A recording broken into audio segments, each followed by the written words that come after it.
Yeah. So now may I request Professor Venkata to please chair the session.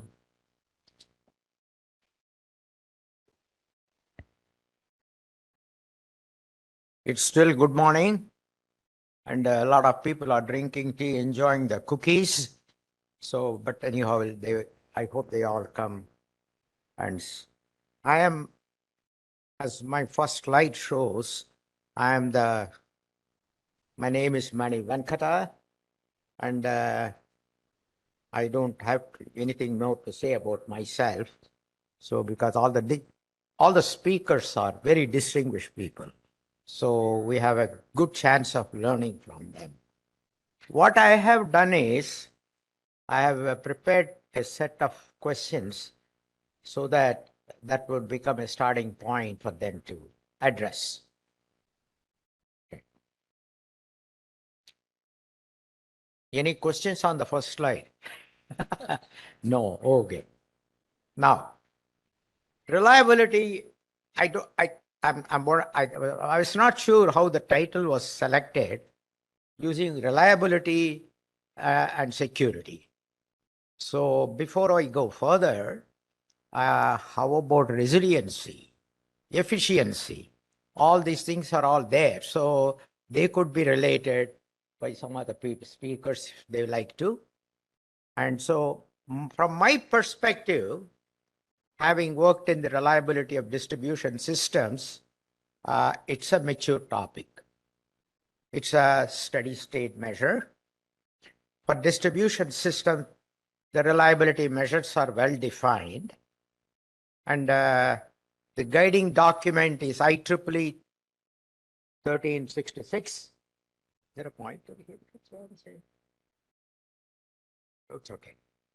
I don't have a pointer, so IEEE 1360 is the guiding document, and I was very fortunate to be involved. Oh, yes. Oh, it's not a PowerPoint. Oh no, it's I've been involved with 1366 from the beginning in the working groups and so on, and I felt very fortunate to do that. But at this point, the metrics used are SAIDI, SAIFI, and KD. In fact, KD is not independent. SAIDI and SAIFI will tell what KD is. But don't underestimate these things. At least in US, these things are used by state regulators and in coming up with the tariffs and other things. So they play a very important role. Will DER improve reliability? Because now we are in the last few years, the reliability has become a very important issue, especially for networks involving a lot of DER. What kind of a challenges DER present to reliability? Hopefully, all the distinguished speakers or one or all of them can address these issues.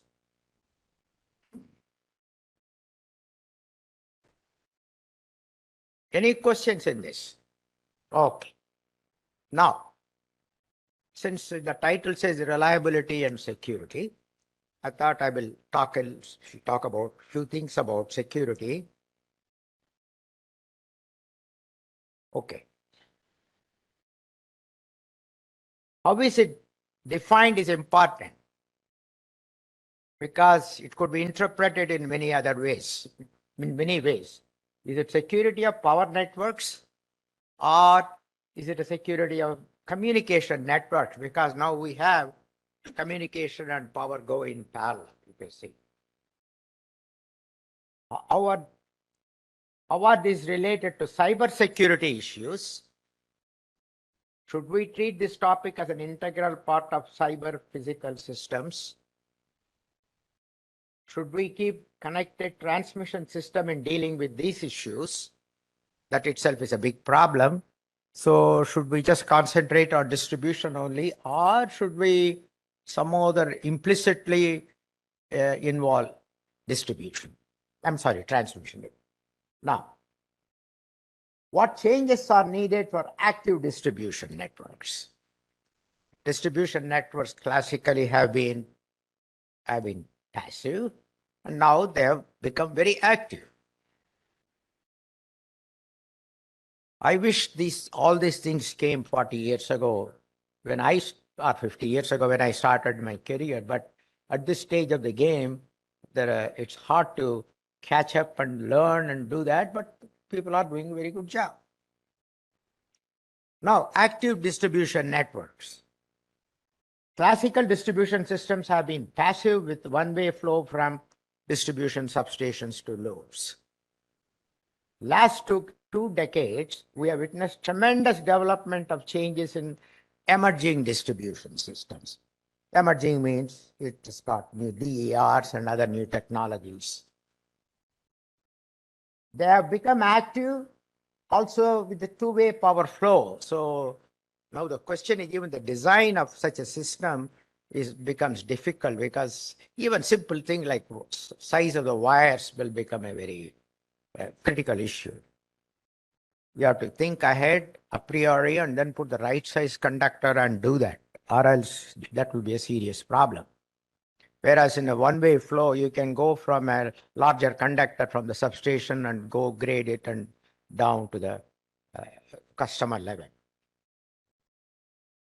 Having worked in the protection field, I feel protection of these emerging systems pose many challenges in the design and coordination of the devices in a system, whether it is small or large. Even a smaller system with all these two-way flow can be a serious challenge in terms of what is the relaying architecture, how are you going to coordinate them, and so on. Protection itself is, as we know that it is, it's more challenging and so on. It's also more an art than a science, even in the classical sense. So now finally, distribution systems change daily.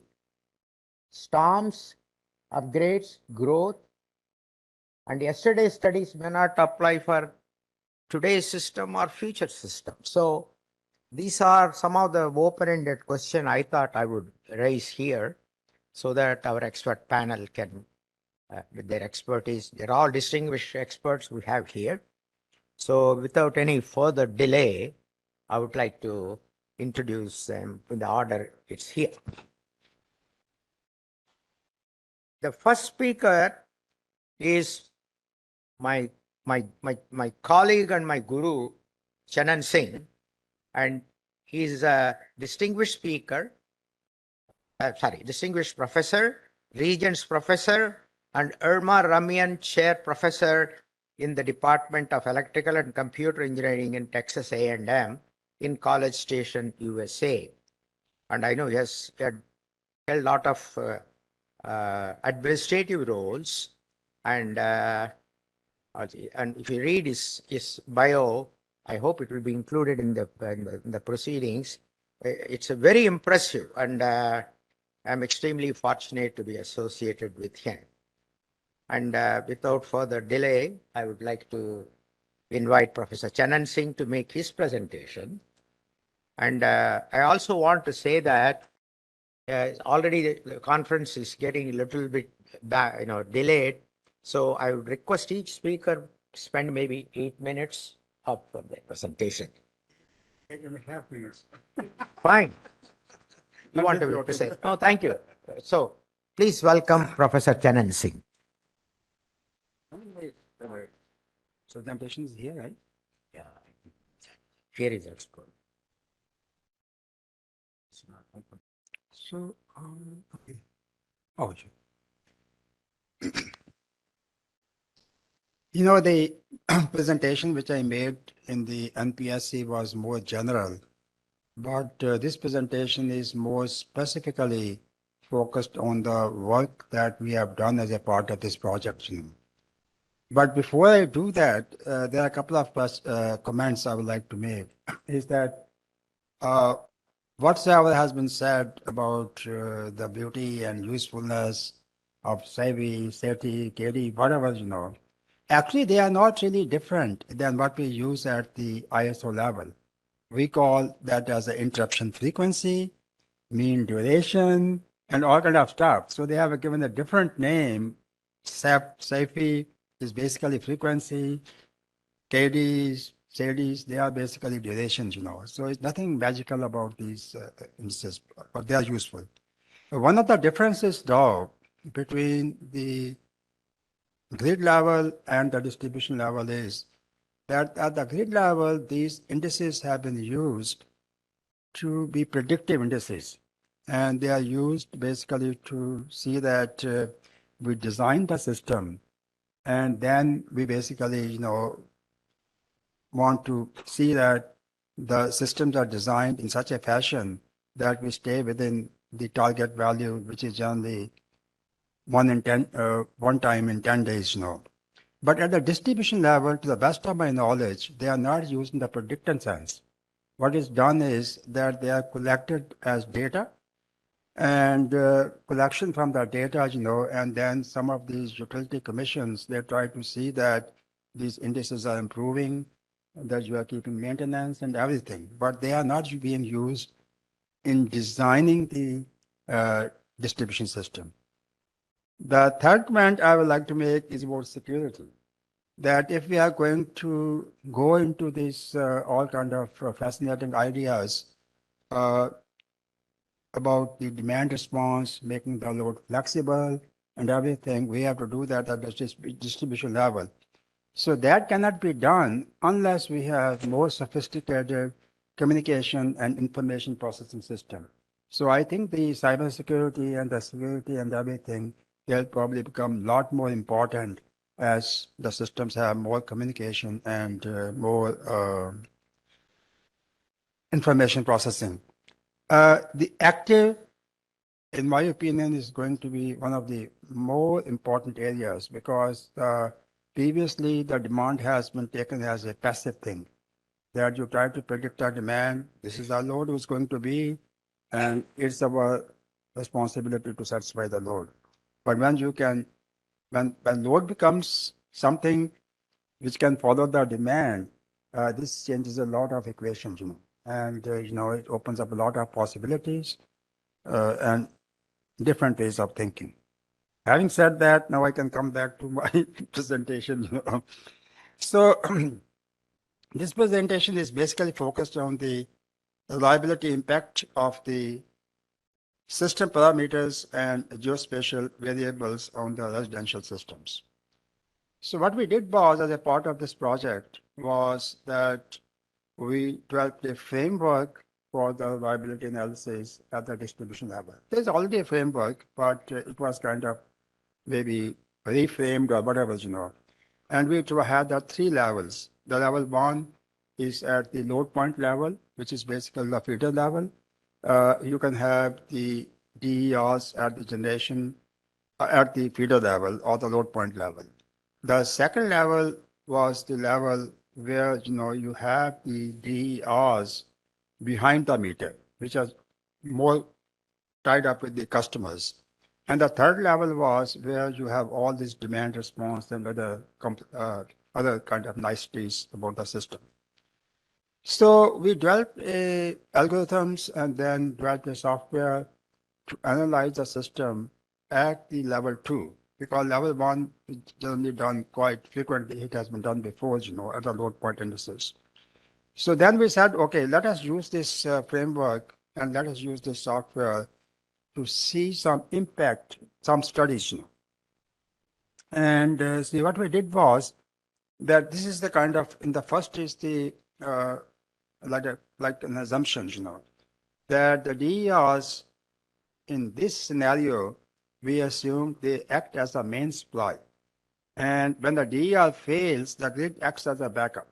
It may not be true completely right now, but we believe that, I believe at least that in the future, as people have more and more solar panels and everything, this is what it might become. Now, my prediction could be right or wrong, but that's what we have assumed over here.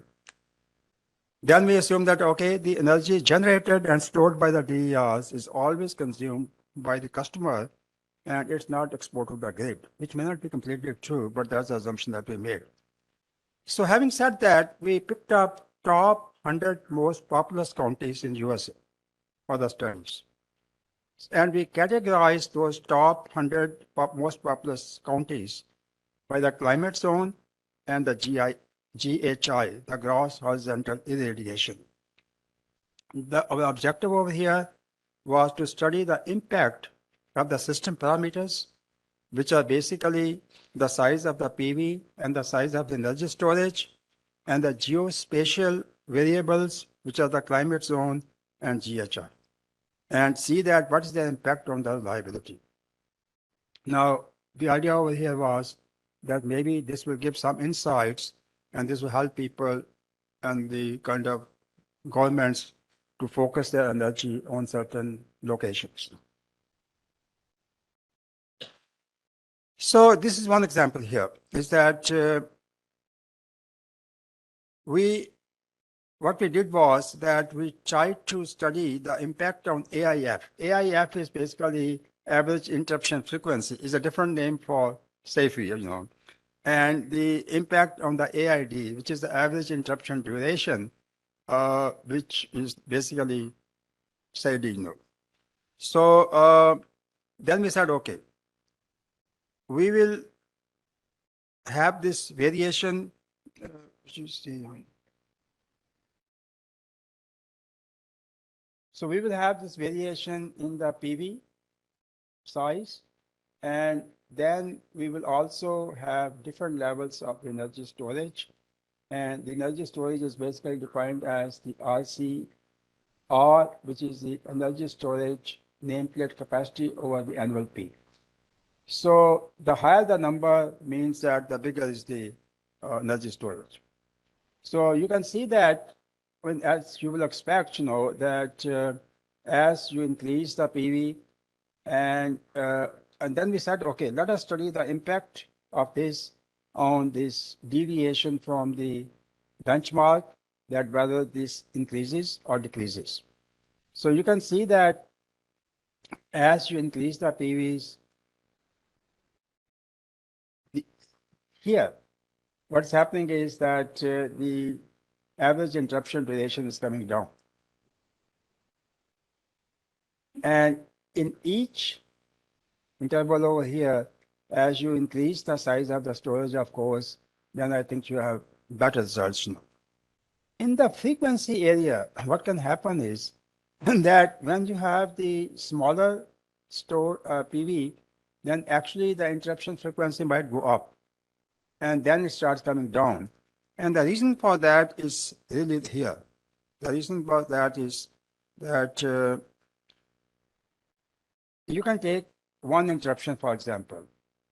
Up to this point, you are on the grid, and again you are on the grid, and this period of interruption, this can be interrupted by the supply from either the PV or the storage.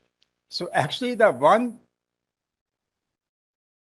failure can become two failures or three failures, I mean, it's kind of a little bit spurious in the sense that it's the same failure, but it's being counted twice, So that's one reason that you go over here slightly up, but then as you increase in size, then it behaves very nicely. So that was, there are so many, I mean, this guy, my student, I think he has produced, I don't know, tons of studies, but this, I'm just giving you a couple of things. And then the sensitivity to the climate zones. So we did the same thing. So here you have again the deviations for the AIF and AID, and then for this given size of, there are two sizes that we discussed over here. So here the different colors represent not the size of the energy storage as in the previous slide, but basically the different climate zones. We have marine climate zone, cold, mixed, hot, mixed, dry, hot, dry, and so on. See, these codes are basically not, we did not invent them. I mean, this is some kind of a building code, building standards or whatever guides, So he took all this information from those building things, The idea was that the climate change are going to have an impact on the design of the buildings, and the design of the buildings is going to control the load. So therefore, all they are interrelated. So here, what we try to summarize here instead of going through our details is building characteristics determine the load, characteristics that determine the residential system. The system with the lowest load factor shows the most improvement in the reliability indices by installing the PVs and the storage. Residential systems in hot and dry climate zones and a few in the hot, humid zones show the most significant improvement in the reliability indices compared to the rest of the zones. So this probably may give some information about where we need to focus on the DERs, not focus, but prioritize for the DERs adoption. Then here in this study, again, some studies over here, but the summary is that the reliability of the residential systems are sensitive to the DER size, which you will expect, load characteristics, and the load characteristics, they depend upon the climate zone. So different climate zones are going to have the different kind of features. In a given climate zone with a variable load behavior, residential systems with a lower load factor perform better. And that's because they are kind of more peaked, and therefore they are going to have more storage or more. So in a given climate zone for the residential systems with similar load characteristics, PV system size, AIF is sensitive to energy storage, whereas AID is sensitive to GHI. So this is a net result over there. A few key takeaways are the first, that as the DER adoption increases, less power is consumed from the grid to diminish the dollars per customer to the grid. So I think if more and more people are using that, the grid is going to make less money from the customers. See, this calculation was made by my student that even for a modest 3 kV system with a small ES system rated at the peak load, the storage is just 1. Utility lost about 30 to 50% of the dollars per customer, and at the higher DER size, utility can lose 70% to 85% of the dollars received from the customer. So therefore, as the DER penetration increases, these effects will be accelerated and customers might defect the grid altogether, posing a significant risk to the utility business. So utilities, they have to be kind of, they might be in a problem. So then these are the other comments that unlike the rest of the US, majority of the residential systems in hot and humid climate zones, they utilize electricity for space heating and water heating, causing substantial demand spikes in the winter months.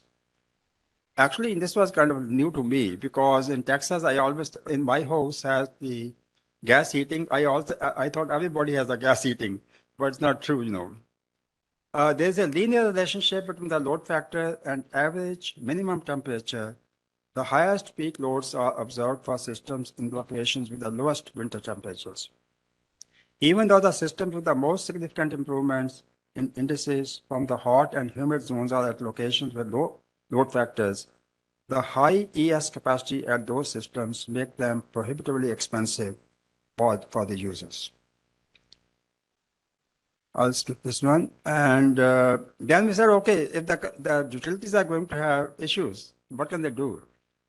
This is our suggestion. For the utilities to stay relevant, business must shift from selling power to offering services.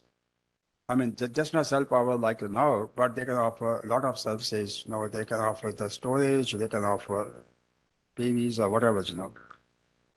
As seen in the previous slides, installing high ES capacities behind the meter might be prohibitively expensive for the end user.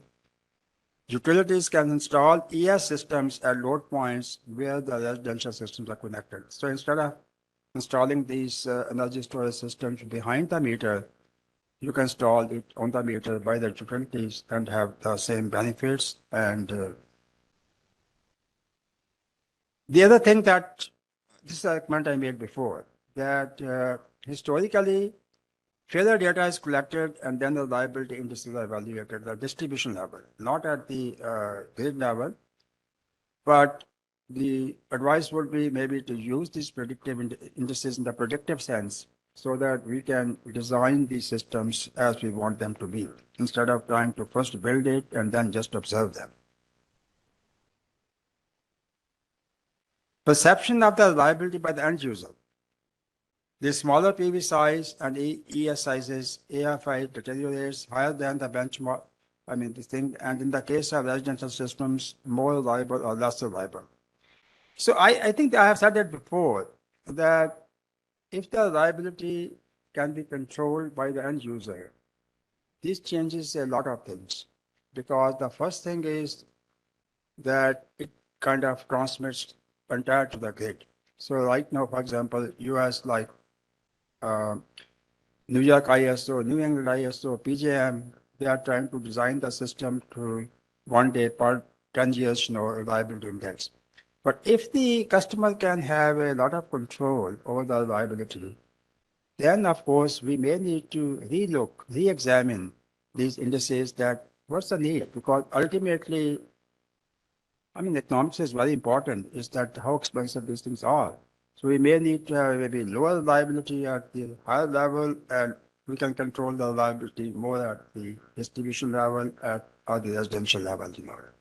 So there may be a change in the kind of planning process. Well, that's about it. Thank you.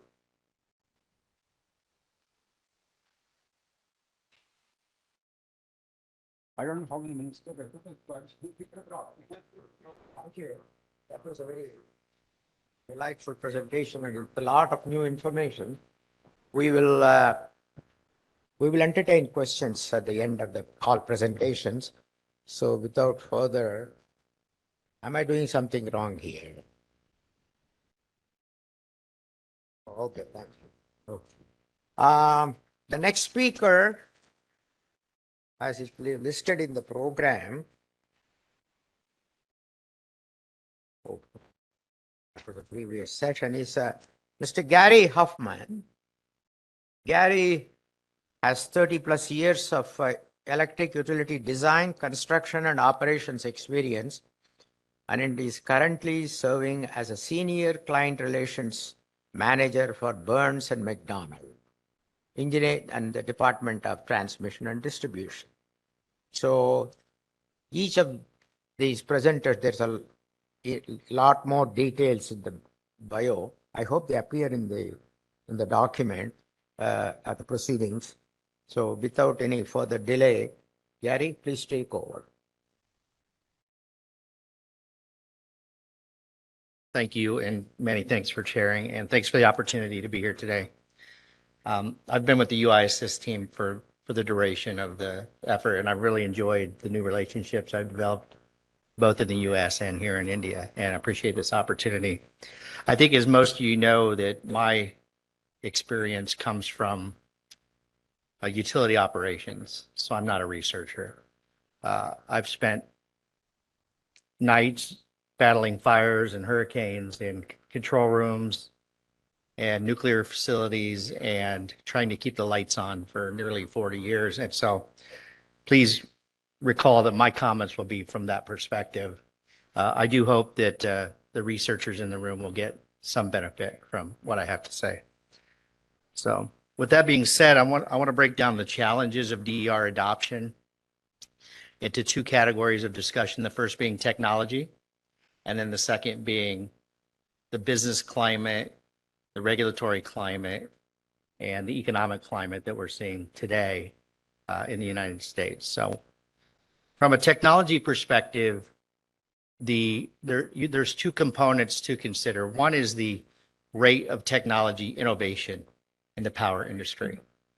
And when you measure technology innovation in the power industry worldwide versus other industries, you see that it's fairly normal. It's not highly accelerated. In fact, it lags a little bit behind entertainment and medical care. The rates of technology innovation in entertainment and medical care, for obvious reasons, we're getting older as a population, and people want to have more fun. So technology seems to move a little quicker in those environments, but then power systems is fairly close to there. So I don't see a problem from a technology innovation perspective. There are things regulators are doing to incentivize technology innovation acceleration, and we'll talk about that in a little bit. So the other technology measure is technology adoption. And this is really where the challenge is. Traditionally, utilities don't want to invest in new technologies. And I'll give you an example. We were always, when I worked for a utility, we were always 2 or 3 versions of Windows behind the industry. And it was always frustrating as employees. And so one time I had the opportunity to talk to my chief information officer, our CIO, Mavash, why are we always 2 versions of Windows behind? And she said, well, that's intentional because we want the marketplace to prove that the new version of Windows doesn't have any problems before we adopt it and expose our systems to that. And so there's a mindset from the C-suite down that new technology is too much of a risk to the enterprise and that you must prove the technology slowly and methodically before you adopt it. And I think we'll all agree that's a very sound philosophy to have as a senior manager. So again, there are opportunities to accelerate technology adoption. One way is for regulators to mandate technology adoption. And that's a bit of a slippery slope. Technology moves very quickly. Regulatory policy moves very slowly. And although that frustrates many people, in fact, I heard a few questions about why can't we just force regulators to hurry up and approve this stuff? It really creates a risk to the system from an operational perspective. And we have lots of examples in the US of regulators moving too fast and mistakes being made that were significant. I'll just give you the Enron and say, if you're familiar with Enron in the United States, where we deregulated in California and Enron took advantage of the lack of market rules that were available and caused literally billions of dollars of damage to the California economy doing so. And so finding a happy medium between technology innovation, technology adoption, and policy is an important challenge that we need to figure out how to solve. And I think somebody mentioned it is there needs to be open, candid conversation between all the parties, deliberative conversation about what is the best path for the power system. The other issue about technology is we all love automation. Automation makes our lives easier. And my automation professor at Cal Poly, I remember him telling me, he said, Gary, the bad thing about automation is if you automate a bad process, it makes bad things happen faster. And so make sure your process is correct before you choose automation as a tool. And I'll always remember that. And I fear sometimes when we're trying to cut steps out of processes and develop things quicker, that we're maybe eliminating valuable steps that could save us from bad processes that do bad things quickly. So the second area I'd like to discuss is the business and regulatory climate. In the United States, executives tend to prefer compliance-related projects over innovative projects. And the reason is if something is compliance-related, they're guaranteed to get payment for performing those actions, right? Guaranteed rate of return on compliance-related tasks. So if you force me to install 100 megawatts of solar through regulation, I'll be happy to go do that because I'm not going to bear the risk. I'm not going to bear the cost, right? And all I'm responsible for is doing my best to achieve that compliance goal. And so executives tend to love that, that business model. it's very safe as an executive. Another phenomena we have regarding that is when you talk about reliability specifically, Manny mentioned how mature it is. Mature processes are very well managed by system operators and utilities. And so when I go to a regulator for funding for reliability related projects, I can easily have a very robust discussion and quickly get my rate case or my funding approved in that environment. When it comes to resiliency, the current business climate is if I say the word resiliency, I get funding. No criteria, no methodology required. I just get it. That's not a good approach to funding literally billions of dollars of capital when it comes to resiliency. So for example, strategic undergrounding of the distribution system. It used to be a purely aesthetic play. And the requirements were that the customers who wanted the undergrounding would have to pay for 50 to 60% of those projects. And so it was very rare that it happened. Maybe Main Street, would go underground so the little area of town looked nicer. It was very aesthetic. So now you can virtually get funding for undergrounding for anything and just claim resiliency, right? So that environment has to mature a little bit. On the security front, when it comes to funding, there's no compliance requirements, very few. The bulk electric system, we can talk about NERC SIP, blah, blah, blah. In fact, after the incident in North Carolina recently, where 2 Duke substations were shot up, I just saw an article this morning that FERC is going to require NERC to do a reassessment of physical security when it comes to those types of assets. But once again, if you're a CEO or an executive and you're hoping compliance will save you, you're putting your entire business model at risk in the United States because there is no compliance required, and your business, your reputation, your enterprise is at risk for major cyber events. And if your excuse at the end of the day is, I was waiting for the regulator to tell me what to do, you will fail as an executive in the United States. So there are entire systems at risk in the United States from physical and cybersecurity incidents because the management team does not have the right mindset when it comes to investing in cybersecurity and physical security.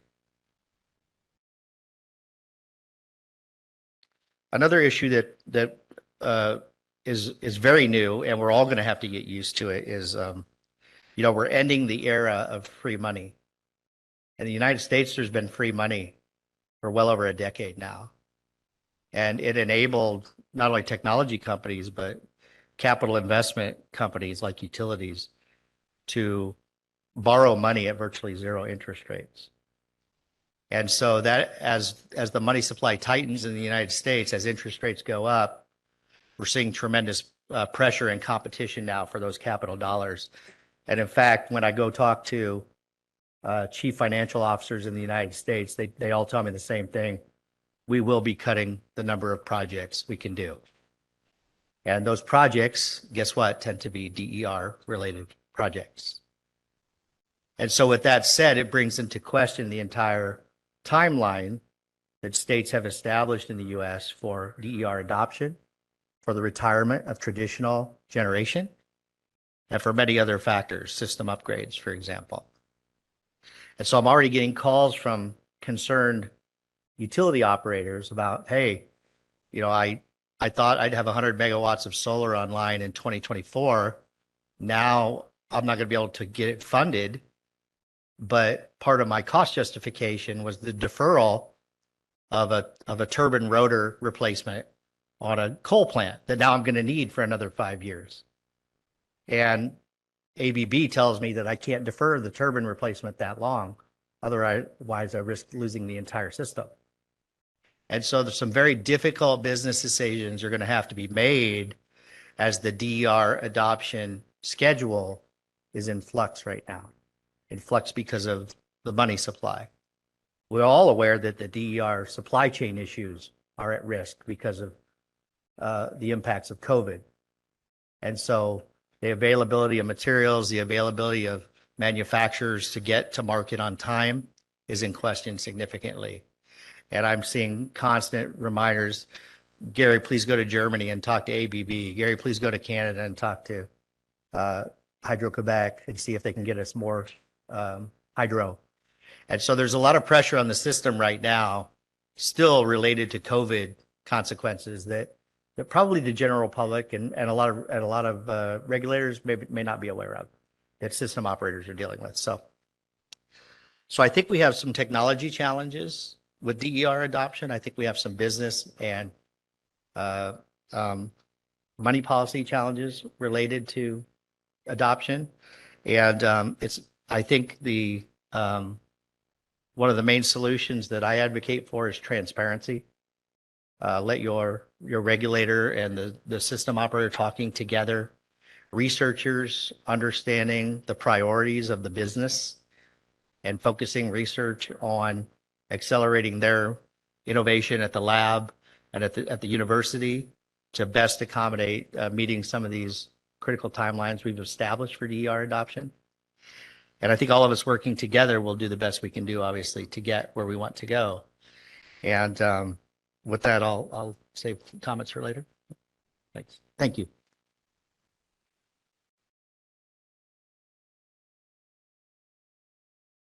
Thank you, Gary, for that excellent presentation.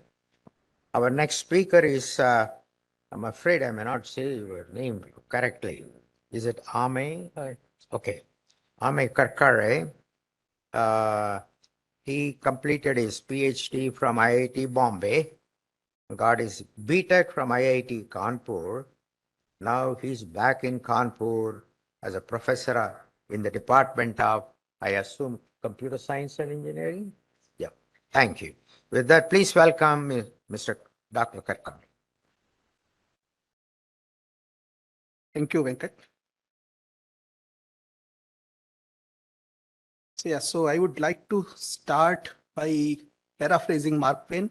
So I apologize for having a long slideshow. I did not get time to create a shorter one, especially for a topic like blockchain or related thing. And now that the time has shrunk even further, I hope I will be able to do justice to this topic. So all of us are now aware of Bitcoins and the technology behind Bitcoin, which is blockchain. So I'm not going to explain about it.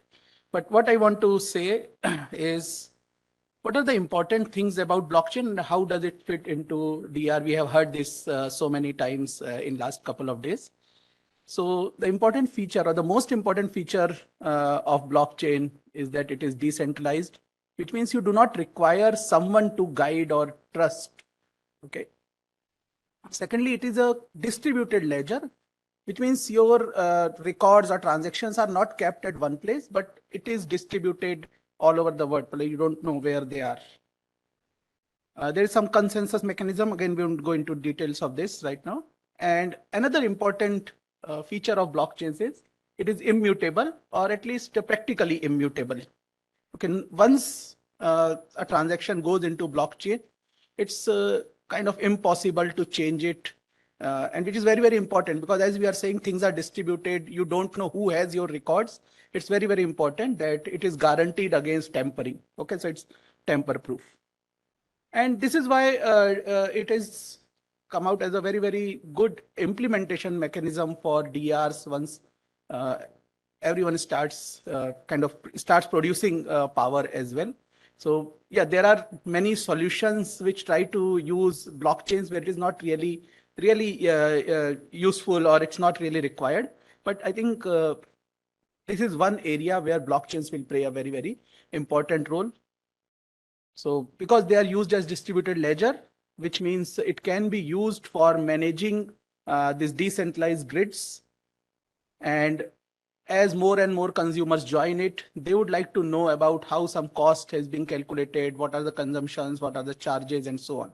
Okay, so in that sense, having everything available all the time will help in managing these demand response activities. In other words, this is one of the major steps using blockchain will help consumers become prosumers. They will actively participate in the grid.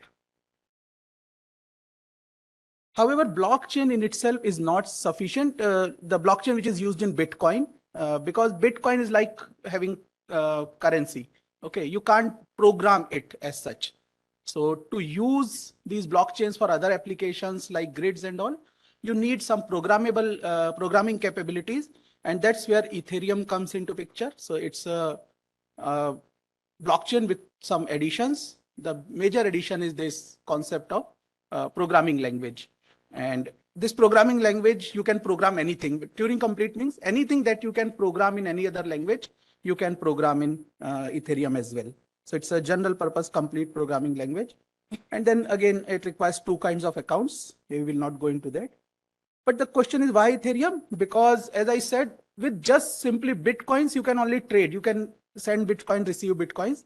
With Ethereum, you can now write applications.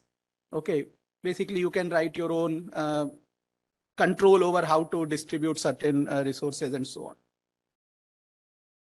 And the programs that you write using on Ethereum, typically using a language called Solidity, they are called smart contracts. Really, they are nothing different from programs. It's just an agreement between parties. And as I said, since it is everywhere, since your data is going to everywhere, so you are not trusting everybody. So these are agreements between distrusting participants. Okay. Again, they do not require trusted authority.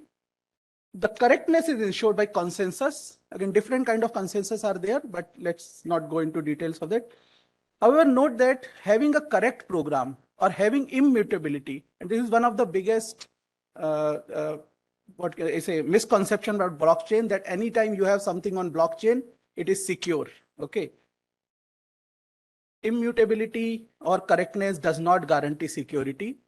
It's like buying a very fancy lock for your house. Okay, but unless you lock it, unless you close the door and lock it, your house is not secure. Okay, so buying that lock is a correct decision, but how you use it, that will define security.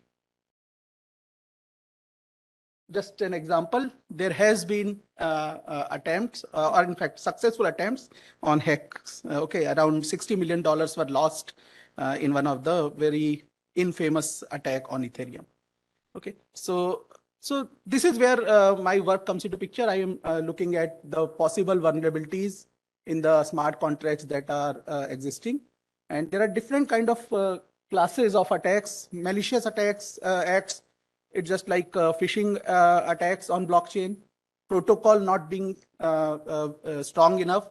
So once again, as I said, it is virtually impossible to break the blockchain, but in case you are using some weak protocol for consensus, it might you might break it. Okay, then people try to defraud by selling if they are using it for buying and selling. Anyone can, blockchain may be secure, but you can get a fake product. And finally, my area of work, which is application bugs. So what are these application bugs? Again, the kind of programs which are working correctly, but probably user has not envisaged all possible scenarios, and therefore some malicious user can take advantage. Okay, so programs are correct, but they have loopholes, and others, hackers or bad people, can take advantage by exploiting these loopholes. So a classic example in a known language like C is buffer overflow. Okay, people can take advantage if you have not been careful about what is that you are reading from users. Or similarly, SQL injection is another classic example. Same thing, similar things happen in blockchain, and it's at much more greater problem, because now blockchains, they are written by everyone. People are not very or people are not trained on writing these programs. Okay, and therefore they end up making mistakes. So here are few kinds of bugs which exist. I will come to some examples to explain them. So reentrancy, let me just skip this slide and come to reentrancy bug. So this program here, this is like if some person is buying something or expending the money. So the corresponding process should happen, and then the balance should be set to 0. So please ignore the syntax or the try to see that this revoke method, it will have to make sure that the balance for a sender, particular sender who is trying to revoke it, his balance becomes 0. So kind of you're buying something and immediately your money is consumed. However, in between, there are some tests going on which work on this value. So what may happen, this particular function can invoke the revoke function. And second time also the value will be seen as non-zero. So this is something very, very common or some very known issue in databases also where you are doing transactions. Okay, so, and the solution is very simple. Even before you call something outside your control, make sure you set this balance to 0 so that next time when you call this function, the value is 0 and things will not go ahead. Okay, so what is happening? It's like multiple withdrawals or concurrent withdrawals. Two people are trying to use same debit card to withdraw money. It should get reflected properly. Similarly, if you are not careful, as you know that computer memory is finite, the bits used to represent values are finite, and therefore if you are not careful while adding values or subtracting values, things can overflow and they may result in wrong results. Okay, and again, the correct program, it's easy that you first check that values are not overflowing. And again, these languages provide some primitives to internally test these overflows and underflows. Those who have used Java or C++, object-oriented programming, they will know that you have different kind of visibilities of function. If you don't use that properly, a malicious user can access a function which is not supposed to be used. So for example, here again, you want to set Ether. Ether is the Bitcoin equivalent of Ethereum. Okay, you are trying to spend some money after checking, doing some validation. However, if this function is available to everybody, they can directly call it without validation. So in a way, this is a problem. And there are other issues because in blockchain or in Ethereum, again, there is no single party. Everyone is allowed to mine or create blocks or create transactions. They can reorder the transactions, or they can kind of set the timestamp. So if your transactions have some dependency on at what time it is executed. So if you are trying to generate a random number to announce winners for lottery, and if this random number depends on at what time this lottery was done, miners can change. So miners don't work on our concept of time, or blockchain doesn't work on our concept of time. There is a possibility of miner to adjust timestamp within 30 seconds. So they can alter the outcomes. Okay, so all this make your transactions insecure or prone to attack. Okay, so there are many tools for analysis, but I think in the interest of time, I would not go over that. So our group is also creating some work, because currently there is no single method to evaluate which tool is better or what kind of vulnerabilities these tools are testing. So our group is working on evaluation of this tool by creating a data set which can help evaluate these tools in an unbiased way. Okay, but this is a challenge. I will tell you why. So we just have a small subset of smart contracts that exist, but that itself is around 46,000. And means knowing vulnerability, you really have to do some kind of manual analysis, because none of the tools are perfect. Okay, so even if they say there is a vulnerability, you have to double check it. Or even if they don't say there is a vulnerability, you have to check that really there is no vulnerability. So a lot of, yeah, just I will finish. Okay, so our group is doing this, and basically we have annotated only about 6,700 contracts, and we have found there are few contracts which have more than which have 4 or 3 vulnerabilities as well. Okay, so right, so I think I will stop here, and thank you. No, it's okay.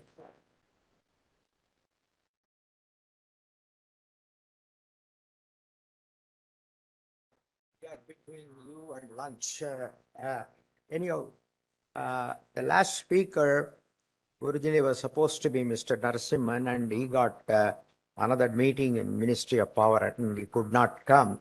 but we are fortunate to have in his place Sri Vivek Pandey. Mr. Pandey graduated from Visvesvaraya College, and then he is a master's in technology management is from IIT Delhi. He has over 2 decades of experience, and is a distinguished member of CGRE and senior member of IEEE. With that, please welcome the last but not least important speaker, Mr. Pandey.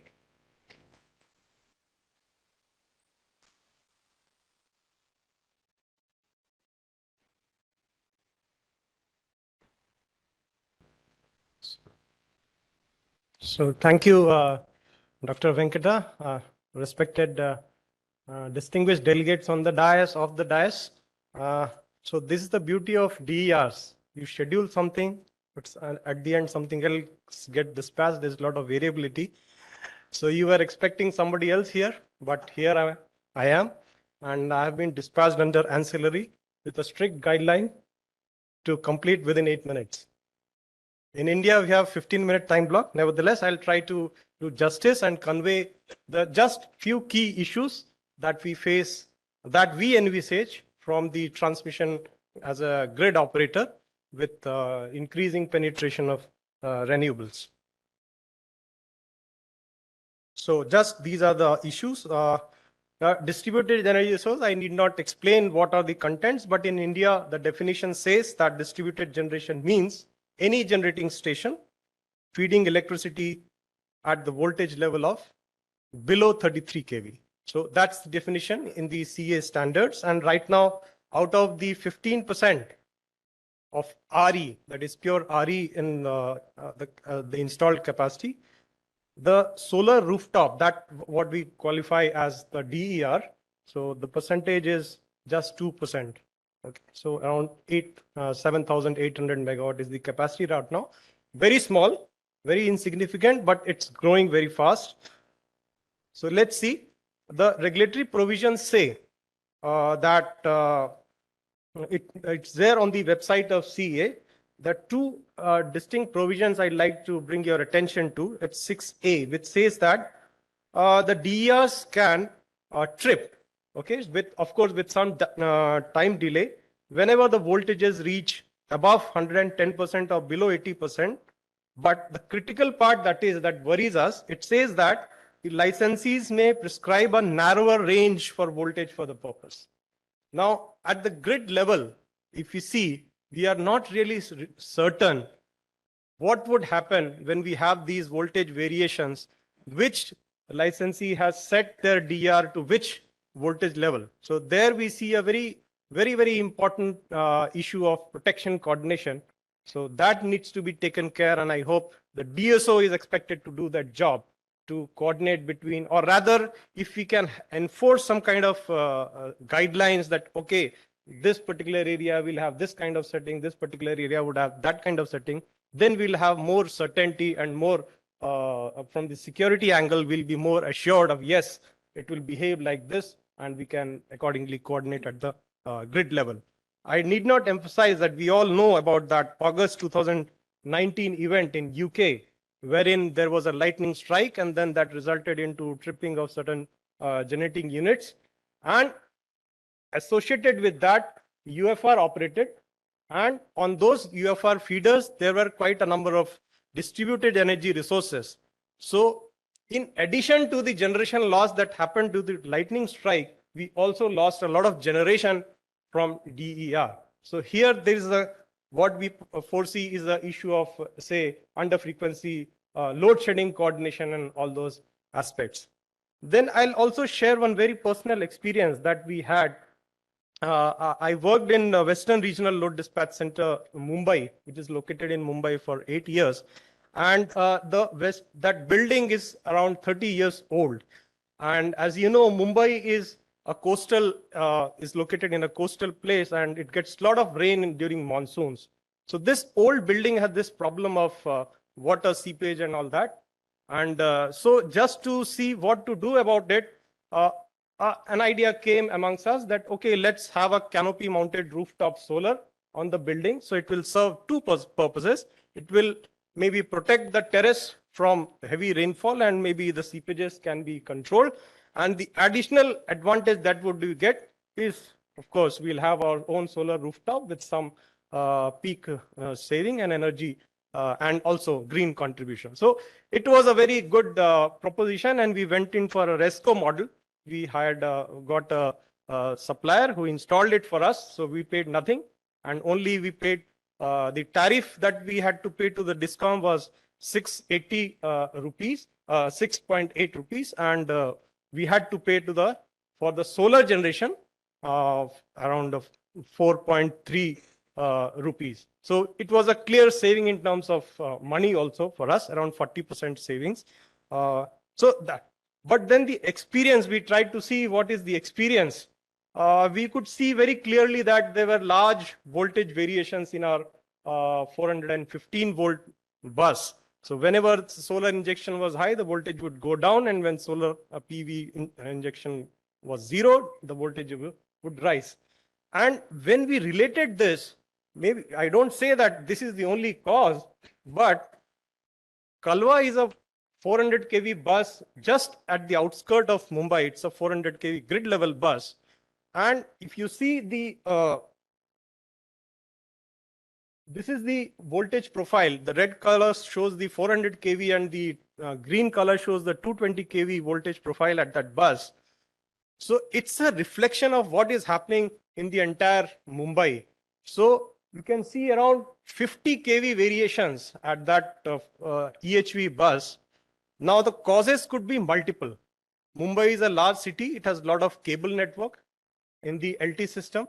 So it's an urban city, so the load is high during the daytime, and it just goes down 50%, 60% during the night time.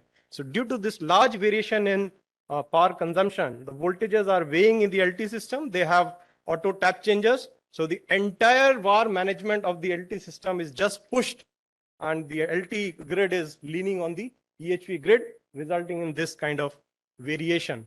So just imagine if we have more and more rooftop solars within Mumbai city, this problem would aggravate unless we take care of the VAR management at the LT level itself. Otherwise, there will be always a big conflict. Who installs the compensation devices, whether it would be the transmission utility or whether it would be, there are multiple DISCOMs within Mumbai. So who would do it? Whether it's the household should do it, whether the utility should do it, or the EHV sites should do it. So we see this as a real big concern from security side. Voltage stability has to be addressed as the penetration increases. Then the other thing was we got the power quality tests also done out of our just own curiosity and interest, just to see. The DISCOM did not come to us and say, okay, you have installed this rooftop, show the power quality, certain nothing. It was not mandated, but out of our curiosity, we did that. And we found that other parameters were quite fine, but the current harmonics, if you see that I have highlighted here, the standard says that it should be within 5%, but we got values of as high as 12%, 10% in different phases. So power quality is again a major issue. The next, we recently had these guidelines from CA, resource adequacy guidelines, wherein we are planning that the DISCOM should assess their load, and then everything should get aggregated at the national level, and the national level we do the resource adequacy and then send back the results to the DISCOMs and say this is what you have to procure for to meet the coincident peak and all that. Now, with a lot of variability in DER, with open access at the retail level, at the transmission level, it becomes such a big challenge for the distribution utility to really assess the demand the next day, the month ahead, year ahead, what to say about many, many years ahead. So that is another big challenge, resource adequacy challenge. This I have already emphasized regarding this event. Same thing is here. At the grid level also, we had such incidents like on 11th August, there was a transmission fault at the grid level 220 kV line, and that resulted into the RE in that pocket, very nearby in Rajasthan, in that pocket, to enter into LVRT, low voltage right through mode. the megawatt dispatched by those RE declined. The reactive power supplying to the grid, that also declined. The entire RE was leaning on the grid. Then the fault was cleared within the expected time, less than 80 milliseconds. But even after the fault cleared, the expected megawatt rise from the RE, it has to come back to its 90% as per the standard, 90% within 1 second. But that did not happen. So the net result was that all the EHV lines, 765 evacuation, 400 kV evacuation lines, they were completely underloaded, sudden voltage rise, and immediately after LVRT, the RE stations entered into HVRT zone. And we had a lot of trippings, and ultimately we lost around 6,000 megawatt of RE generation in that complex. Fortunately, the frequency was quite good, and we just narrowly escaped UFR operation. Now, just imagine that if we had more RE, DER behind these grid-connected RE, what would have been the scenario? So that is what is our fear as a grid operator when we are presented with the big targets and saying that, okay, RE would increase. Unless we take care of all these things, maybe it's real concern for us. The next is the resilience and restoration part. This is again the real life example of Taute cyclone that hit the western coast of India, May 21. If you recall, this was the period when we were under lockdown. It's a COVID period. The demand was quite low in the grid. And this particular cyclone was traveling across the western coast, and it impacted the country for 1 week because the cyclone was just moving along the coast, and ultimately it hit the Gujarat on I think 15th of May near this union territory of Diu. Now, Diu is a unique case. They installed a lot of ground-mounted solar. Their load is around 6 to 7 megawatt, but the installed capacity of solar PV that they have installed at 11 kV is around 12 megawatt or something. So the graph that I am showing here, their import just before the cyclone hit, you see, at many times during the day, quite a number of hours, they were net export to the grid. Okay, the cyclone hits here, the entire thing gets destroyed, the LT system gets destroyed, the load of course becomes zero, and then when it is restored, suddenly we have a load. As a grid operator, we are not aware of what has happened here.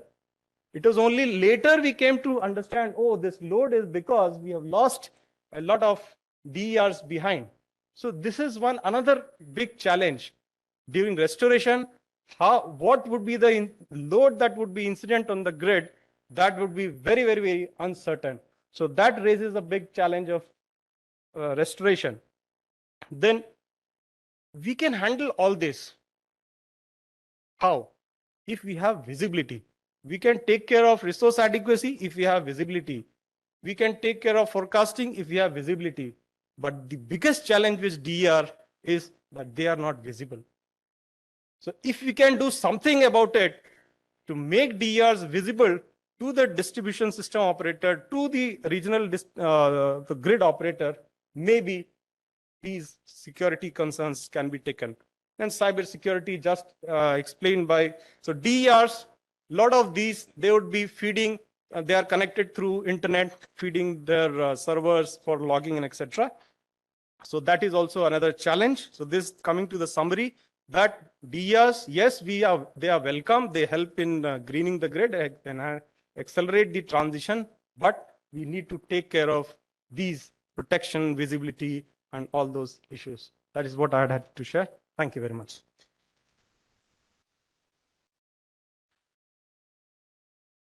Thank you, Dr. Pandey, for your understanding, and it's an excellent presentation. I'm between you and lunch, and so my suggestion, it's already 12:53. So, Mr. Leader, what is your questions? And then, okay. Yeah. Okay.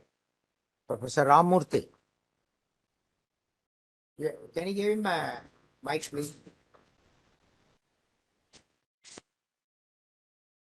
Pandey, did you analyze why the DERs did not come back after the fault is clear? The voltage has gone up again. Yeah, certainly we are going Is it deeper because into of it. the control Yeah. system or some failure somewhere else? It is, our apprehension is that there is some issue with the inverter settings. That So, is very bad because yeah. the low voltage right through is a very perfect system where the DVR will cut off when the voltage is too low and then also come back immediately within 2 seconds after the voltage comes back. It is a peculiar specification. Yes, sir. Certainly. So really, see, the mandate says that they have to comply with all fault right It will not throughs. happen to all DVRs. I think I Yeah. don't know what type of DVRs you have got there from where supplied them, but they are all very strong. Right. Sir, if I may pitch in, Abhijit here. Yeah. Yes. So I had a discussion regarding this particular event with Sri Alok Kumarji a couple of weeks back.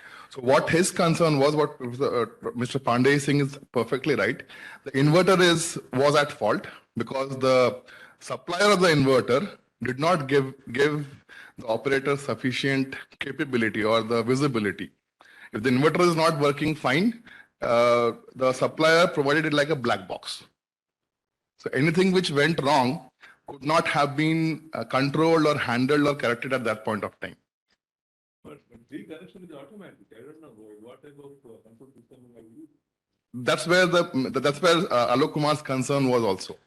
The second one is why the 400 kV person having a peak of 50 kV? If it is tightly designed system here, even the load is thrown on the grid, when the voltage swings so much. Yeah. So this example that I'm showing, actually, later on, we went into this issue and we found that there were certain reactors that were placed, but they were under forced outage for quite some time. And all those during high voltage, they were supposed to be there. And so there were small issues. General case here, it is Yes. case here where I think ignorance and also incapability have really resulted in this type of operation. So DERs Yeah. are not responsible for this one. No, what I'm trying to say is just sharing the operational experience. In such a large grid, you can have these kind of surprises. And if we have these surprises too many in number, then we'll end up in trouble. Okay, quite for it. Thank you. I don't want some rule. We are exceeded our time. And so we want to thank all these distinguished panelists. Please give them a big round of applause. And are we ready for anything? You said some valedictory function is coming here. So we should all get out. Okay. Oh, okay. Please, you want to come and take over the stage? Come on.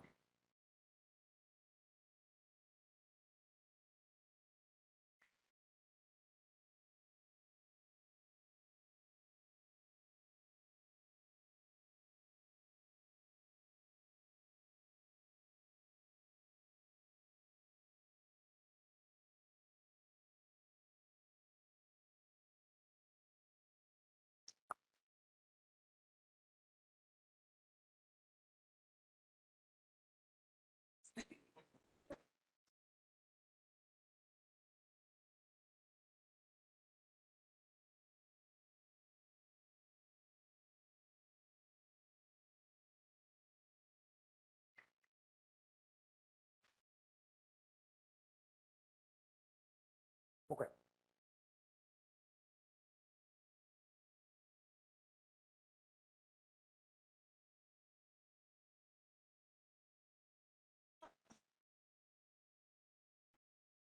So thank you very much, all the speakers.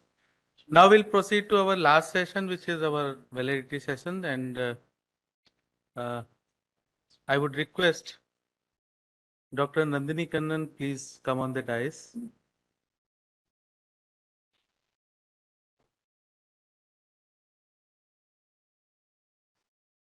And I would request Professor Anjan Bose, please to give the perspective from US side.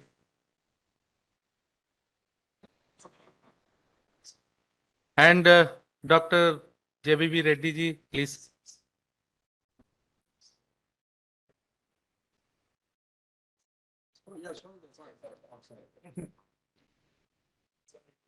That's okay.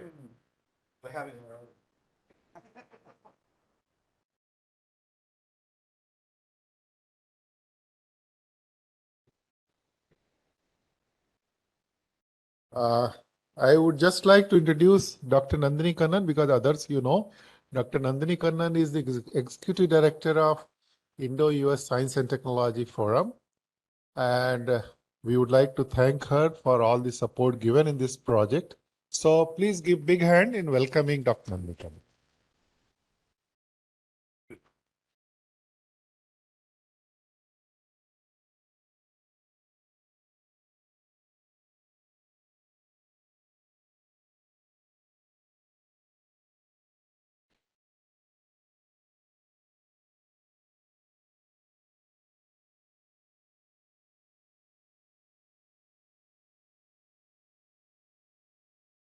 So now we have come to the end of our workshop.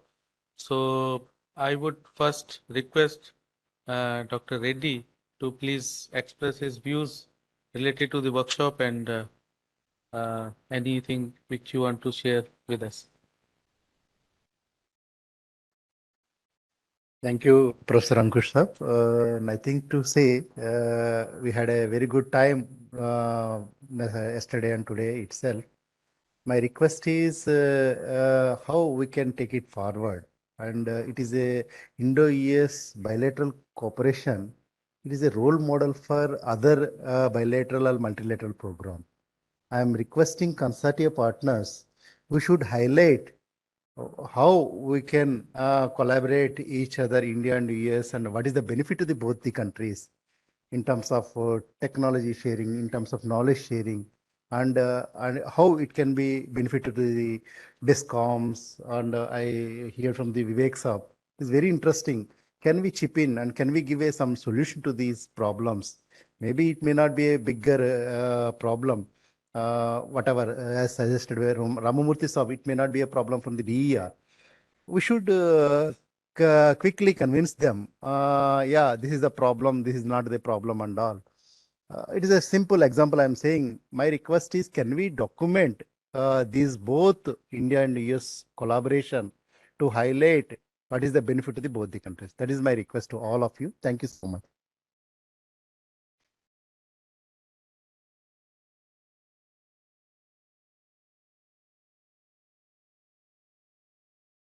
May I request Dr. Kannan to please give your thoughts. It's not working? I have a loud enough voice. Okay. so it should be fine. Thank you so much. I would first like to take the opportunity to congratulate the PI and his team for putting together this event. It's nice that people are able to get together after a couple of years. So we're very pleased to see the team coming together. I want to echo what Dr. Reddy said, and I'll maybe make a couple of these are random musings. I wasn't aware that I was going to be participating. So again, these are simply my random thoughts based on a little of what I heard today and what I've been reading about the project. As you know, this is an interesting model of R&D collaboration, right? So you're bringing together academic researchers, utilities, distribution operators, industry, everybody together to talk about these problems, which are really expansive in terms of their scope and scale. And, you know, we've heard a lot of wonderful research coming out of the consortia over the years. You know, the publications are impressive. One of the things you see when you sit and listen to a panel of experts, you know, we had some really interesting talks in the session I attended today. What I would like to see more of is there's wonderful, I will use the word anecdotes rather loosely, but you all have interesting projects and you're talking about challenges. You know, we had this thing of technology adoption and how there's a reluctance to, you know, unless it's compliance related. So how do we get that communication between the academic communities, which are quite comfortable. Oh dear. Why? I'm loud enough. I don't need any of this.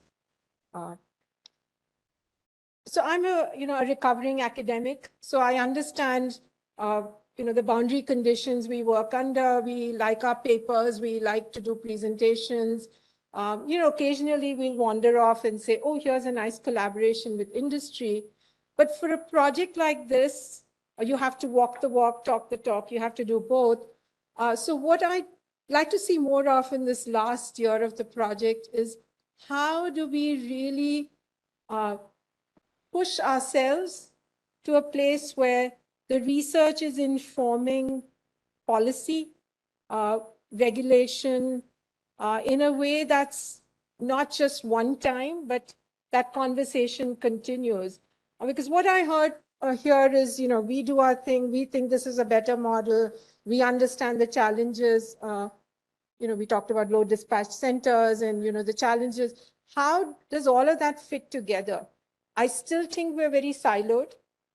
So this project has the unique ability to break those silos once and for all. So what would it take for utility companies, distribution operators to bring academic researchers into the discussion early so that the research is driven by some of those challenges rather than I doing what I do best, which is sitting in my room and talking about, cybersecurity or reliability without a lot of context. So I know there's some of it happening. How do we make it more? How do we have this conversation, not once, not today, but every day, so that in the last year of the project, we document? That I think is always the missing bit. And I look to Professor Srivastava and Ankush and Abhijit and everybody on the team. It's easy to write the papers because that's, it's within our wheelhouse. How do you put the documents together that really share best practices, communicate across disciplines? Because I think you're seeing a lot of that today. You have folks on the cybersecurity front, somebody talking about blockchains, and then you have people who are, in the weeds in terms of systems, engineering, and so on. So how do you get that communication in a way that crosses? We talk a lot, the word interdisciplinary gets bandied about a lot. But again, how do we do that better? So I think documentation, putting together, I hate the word white paper. I know Professor Srivastava hates the word white paper. Find another color.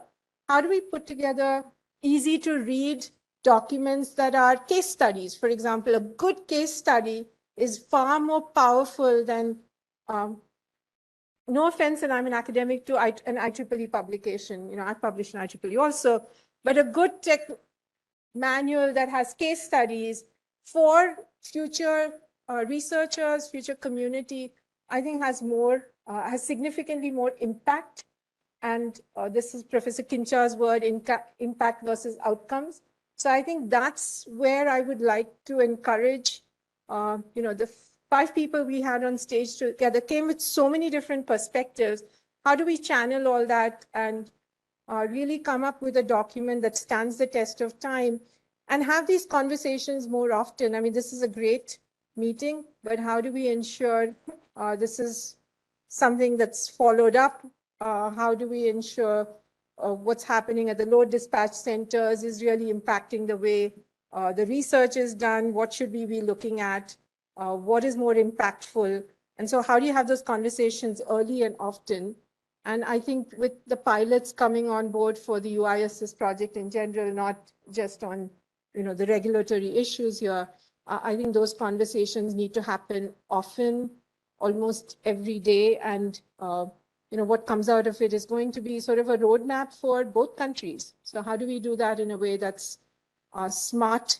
You see the word smart grid. So let's be smart about the way we produce documents and record all these learnings. So again, thank you very much. And to all the PIs, I know it's been a lot of work, and at least on behalf of my team here at IUSSTF, we bother you a lot, but I know this is a really, really important project. And we really want to see, we know there's been terrific amount of work that's done. We just want to shine the spotlight and make sure that everybody outside of this room sees it often. So thank you again and wish you all the best this last year.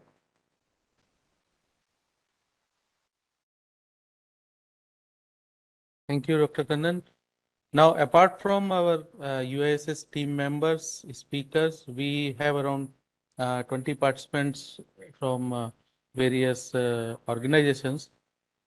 20 are offline and 20 people are present online. So maybe let's hear the views from those participants as well, that what are the takeaways for them and what they think that we can do something related to those extra in these workshops. So any view from, let's take from offline people, like those who are gathered here. Any thought?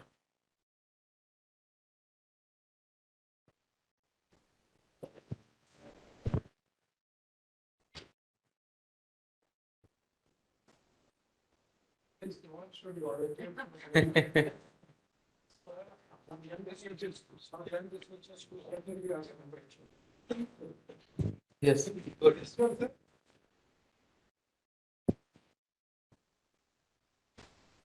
Hello? Yeah, I guess I'm audible. I am Bharat. I'm a research scholar from IIT Delhi. I work under Professor Abhijit Abhyankar.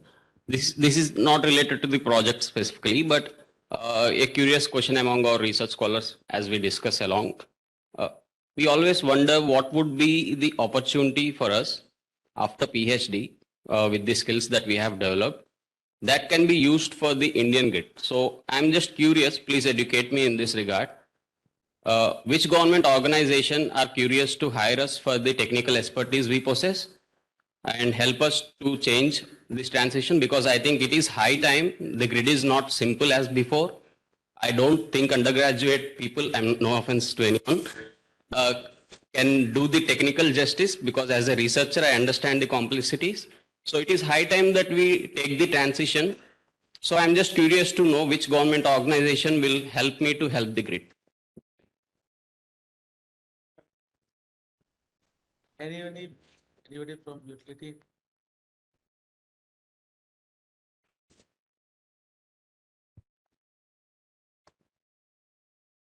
Yes. Good afternoon. Myself, Dr. Kaushik Dey. I am from Grid Controller of India Limited.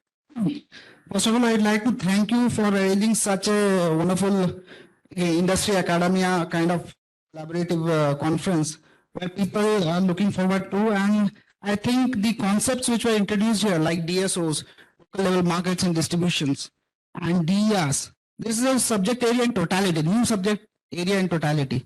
So we are looking forward to such kind of academic industrial conferences in future, and definitely we have learned a lot from this. Thank you, sir.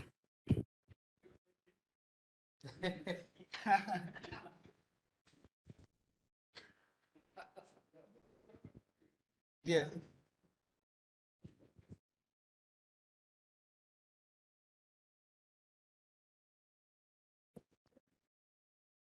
Well, good afternoon all. So my answer to your question is basically smart meter is coming, and they are coming in a very large scale.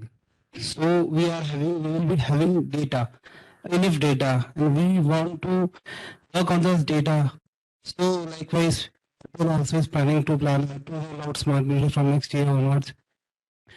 So maybe if you roll out approximately 20 to 30 lakh smart meter, then we will be having a tremendous amount of data. So people like you are required. But we don't know nothing. We know nothing about the data. We can switch on the lights of the consumer anyhow. But we don't know how to work on that data and how to analyze that data and how to seed. So people like you are very important for the upcoming grades, the upcoming smart meter data analysis, and how to work with that data behind the meta part that all were discussing. So people like you are very important. And second thing, basically, we have got approximately 104 megawatt of solar panel installed, net meter installed. So we used to have studies with TV and so this basically we used to allow approximately 75% of solar capacity basically 75% of the DT rated capacity in BRBL. So that is very huge number. That is not common in other discom. 75% of the DT capacity is very huge because other discom used to give 100% of the sanction load or some give 50 to 80%. But we promote to a scale that we request consumer you can apply for higher loads, the sanction load, and we will do the technical feasibility. If a consumer is having a 15 kilowatt of sanction load and he is applying for 100 kilowatt or say 50 kilowatt, then we just check which DT the particular transformer is connected. So, and if the transformer is connected to a DT where penetration is less than 75%, we allow the solar. And we have many consumers like this. So, the study of such consumers is to have studies. We have done some studies of such consumer where high penetration is going to the transformer. So for such study also, the 2-day session was very important for us. Basically, we have to monitor those consumers. We have to monitor those high penetration DTs, high penetration consumers, so that we get an idea about how the grid is behaving, and we have to promote 70%, or we can go up to 100%, or we have to decrease that penetration level to 50% or so. Thank you.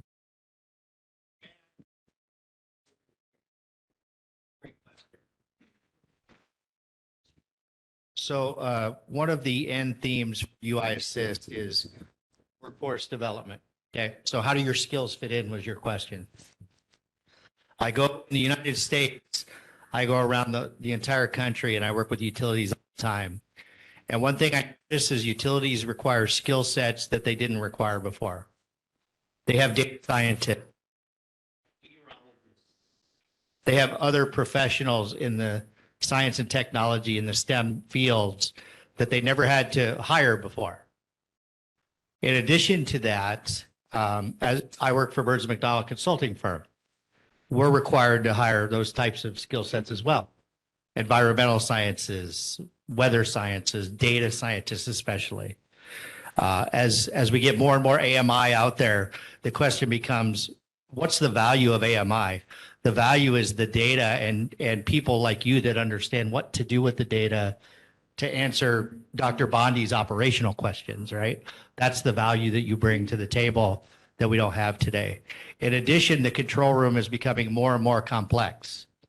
And we need people that understand data and contingency planning in the control room to be able to answer questions, to come up with a safe and reliable way to operate the system. So I think the students of UI Assist will provide a lot of value in the future to the industry. And one example, Shikhar Pandey, who went to Washington State University, is now the technology and innovation manager for Commonwealth Edison in Chicago. And he has about 20 experiments that he manages with about 10 data scientists. So what he learned at Washington State as a part of UI Assist translated directly into his Commonwealth Edison job in Chicago for helping them to solve their business problems. So I think it's a great question, and I think UI Assist will do a good job at answering that question. So.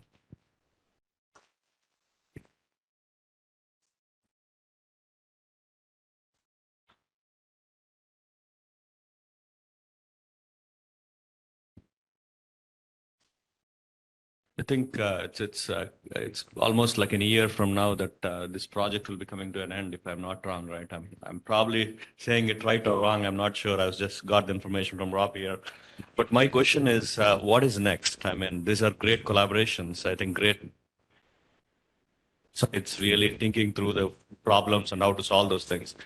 And when I see these kind of collaborations, these are beginnings, not endings. So that's one thing I want to bring up and see.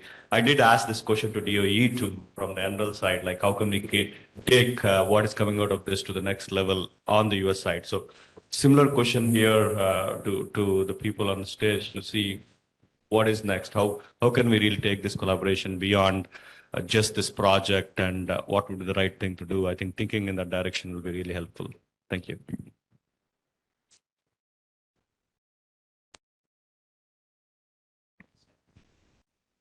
Just continuing in that vein, as Dr. Bagu brought up, and answering, trying to respond to Dr. Khanan's question. This particular project has, in my mind, has three areas which is rare in big technical research projects. And the first one I would mention is the strong connection to industry and universities. Now that's probably not as rare as the other two that I'm going to mention, which is the emphasis on policies and regulations and social impact. This is almost never done in a technical research project. So what I'm saying is that we will probably continue the technical work, whether together or separately. This technical work will continue, and we will also work with the power companies, the utility industry, with our research. So we've done that. Those are in our wheelhouse, as you pointed out. The part that's the social work and that is really difficult to put in. But the last thing is the international collaboration. And so in a way, I'm going to turn the question around to you, because as Dr. Bagu said, that he brought it up with DOE. See, none of the funding agencies have very good ways to continue these things. Once the project is done, we declare victory and we move on to the next project. And so the question of continuity is what I think it would be worth thinking about, especially on the international front, the UISSTF. Your role is so broad that energy is a small part of it, and then power grid is probably even a smaller part of it. So the question is, how can we continue this interest at the international level, and how can we continue the interest across more than technical at the DST level, at the DOE level? So something to think about. It would be great. I mean, I think all of us in this room feel that we have gained a huge amount just by the relationships that we have fostered for the last 5 years. And I can see as once the next year is over, we sort of go away and do our own thing. And what's the other way? This is true of almost all engineering research, but it's not true. The two areas where I have seen sort of this continuity thing is, one is in agriculture. There's always a continuing thing, and the other is in health sciences. NIH is one of those things. They keep there's follow-ups to follow-ups to follow-ups, because there's always problems to be solved. And so whereas in the engineering and physical sciences, we take this, and the project is a project, it's done, we've written 23 journal papers, and this is great. May I respond to something you said? I agree. That's why, we keep, I was at a meeting yesterday with IEEE and high performance computing, where I was touting the UISS project as really a unique example of bilateral collaboration, right? It's at scale. PIs will collaborate with PIs organically. IIT Kanpur every PI there has a, collaborator somewhere else. So that happens. How do we develop sustainable models where large consortia are building large networks? And I think, we hold this up as one example of bilateral collaboration that really does things at scale. So to your point about what comes next, this is beyond my pay grade, so I'll turn it over to Dr. Reddy in a bit. But one thing I would encourage the team here, and the leads especially, to look at your project, now you've got a year to say, what are the threads that really need to be taken forward? So you will need to do that. You can't say, I want to do everything, because that's not going to happen. There's some stuff that'll happen whether you have funding or not.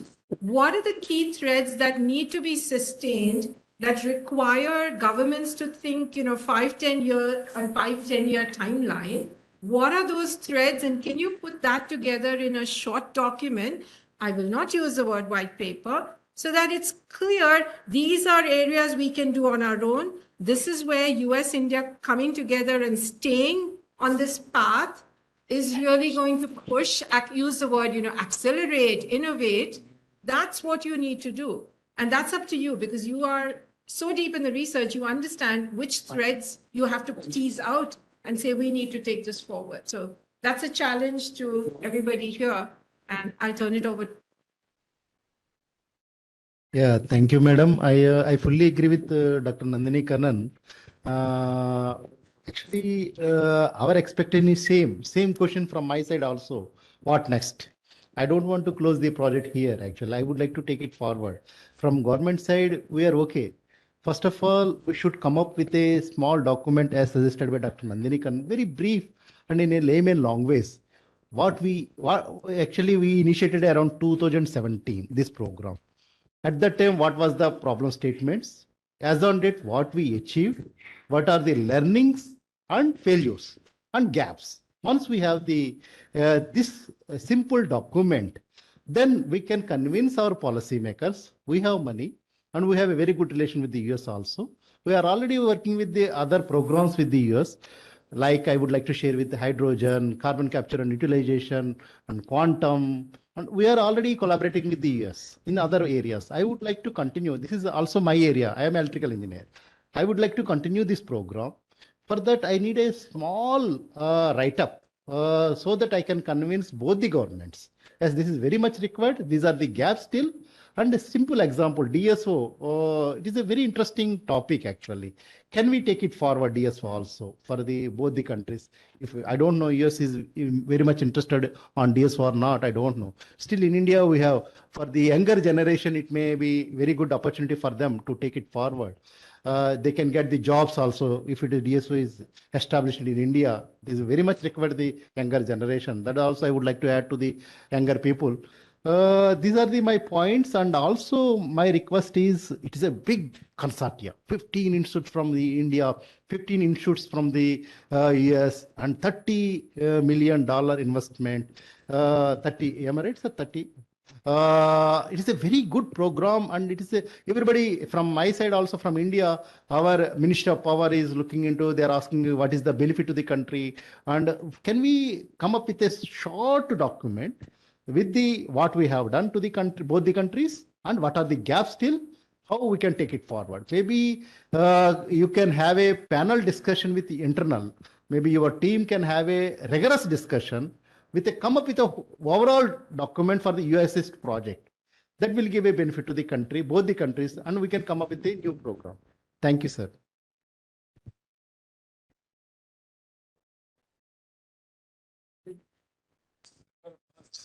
We are deliberating on concluding this project in terms of bringing the final report. And we are in sync with what both of you are saying. In fact, contents also have been developed. Some example in some of the areas also have been shown. When our US team visited, I think 2 days back in Terry's office, we had a separate meeting on that. So it's very much there actually. It is being prepared and it will be shared, I think. Okay. So everybody is aware that what will be the final recommendation and future roadmap. So gaps and difficulties we have faced. I think Saxena ji is so meticulous that he has already thought in advance and his team has already demonstrated that. So we are working on that. So, I mean, US and India, both sides will try to combine experiences of both sides and we'll bring out their document. Yeah.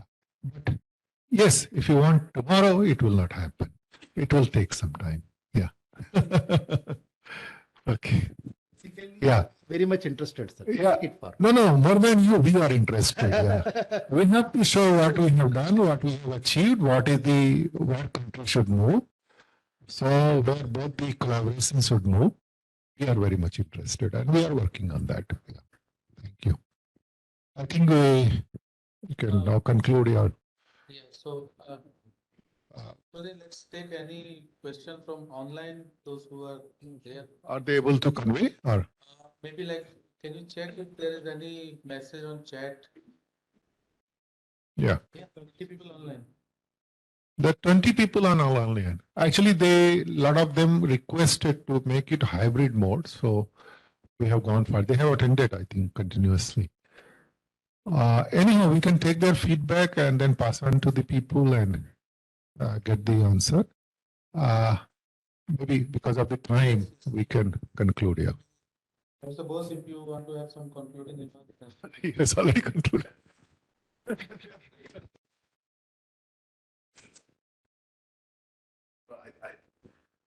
I think we shouldn't conclude this session like this without thanking the sponsors. And so the, DOE in the US, the ST here, the US-India program, they've been a great help. And to even just think of the magnitude of this project. And then, of course, this meeting itself has been organized by Terry and Kanpur, IIT Kanpur, and we've all had a pretty good time, I think. So time to go back and think about some of the things that were said, and we'll certainly have a document ready for you to chew on as this thing concludes, and we have a year actually to do it. Thank you very much. Now, I would like to thank especially Dr. Kannan. She came here and actually throughout the project, she is guiding us for various activities, how we should proceed and all those things. So far as a token of appreciation, I would request Professor Vijit to please give memento to her.